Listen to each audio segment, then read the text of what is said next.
Hello friends, আমি sweeties কিচেনে তোমাদের স্বাগতম। আজকে আমি বাড়িতে বানিয়েছিলাম ডিমের চপ। তো ভাবলাম তোমাদের সঙ্গেও রেসিপিটা শেয়ার করি। তো সেই জন্য চলো ভিডিওটা শেষ পর্যন্ত দেখতে থাকো। এখানে আমি একটা ফ্রাইং প্যান বসিয়েছি। প্রথমে আমি কিছু আলুকে প্রেশার কুকার দিয়ে সিটি দিয়ে নিয়েছি, সেদ্ধ করে নিয়েছি। এখন সেটারই পুর বানাবো, সেই জন্য ফ্রাইং প্যান বসিয়েছি। আর প্যানের মধ্যে কিছুটা পরিমাণে তেল দিয়েছি, রিফাইন অয়েল। আর তাতে আমি কিছুটা পরিমাণে পেঁয়াজকে দিয়ে দিয়েছি। পেঁয়াজটাও ফ্রাই করলাম। ফ্রাই করে পেঁয়াজের কালারটা এখন চেঞ্জ হয়েছে, সেজন্য 2-3টে কাঁচা লঙ্কাকে কেটেছিলাম, সেটা দিয়ে দিলাম। সেটাও হালকা ফ্রাই করে নেওয়ার পরে 1/2 টেবিল স্পুন আমি এখানে আদা রসুনের পেস্ট দিলাম। আদা রসুনের পেস্টটাকেও হালকাভাবে ফ্রাই করে নিচ্ছি, যাতে এর মধ্যে কোনো রকমই কাঁচা গন্ধ না থাকে। তো এবার ফ্রাই করা হয়ে গেছে। এবার আমি গুঁড়ো মশলাগুলো দিচ্ছি। এতে অল্প পরিমাণে আমি হলুদ গুঁড়ো দিলাম, 1 চামচ মতো লাল লঙ্কা গুঁড়ো দিলাম, এতে কিছুটা পরিমাণে জিরে গুঁড়ো আর কিছুটা পরিমাণে ধনে গুঁড়ো দিলাম।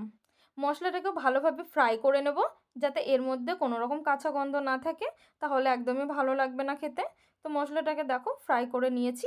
আমি আলুগুলোকে আগে থেকেই ম্যাশ করে ঠান্ডা করে রেখেছিলাম। সেই ম্যাশ করা আলুগুলোকে এখন মশলার মধ্যে দিয়ে দিচ্ছি। এখন মশলার মধ্যে দিয়ে খুব ভালোভাবে এটাকে মাখিয়ে নেব মশলার সঙ্গে। দেখো একটু একটু করে আমি ভালোভাবে মশলার সঙ্গে মাখিয়ে নিচ্ছি। আর আমি লবণ দিইনি, সেজন্য এতে পরিমাণ মতো লবণ দিলাম।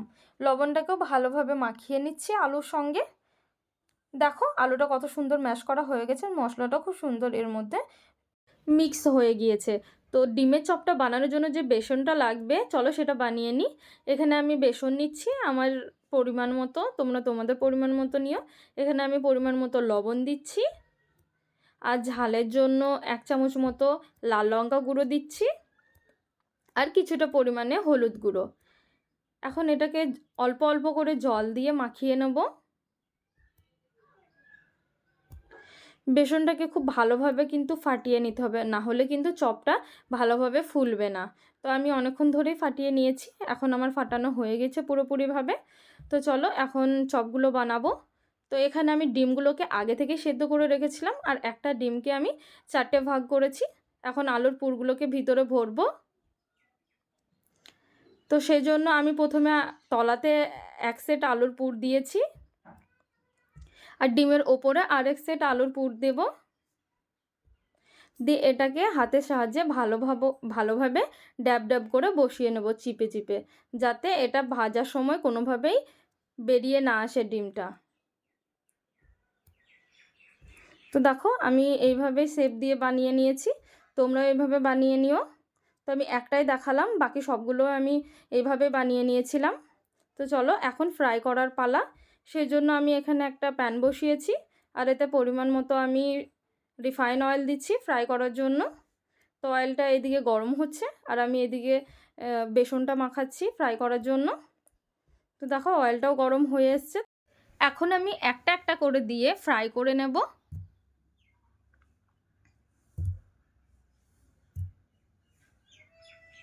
দেখো একটা একটা করে দিয়ে দিয়েছি। এখন এটাকে ফ্রাই করে নেব ভালোভাবে। এক সাইড হয়ে গিয়েছে ফ্রাই, তাই অন্য সাইডটাও ভালোভাবে ফ্রাই করে নেব।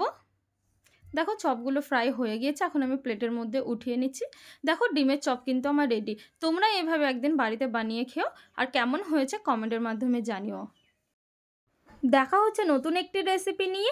Thanks for watching.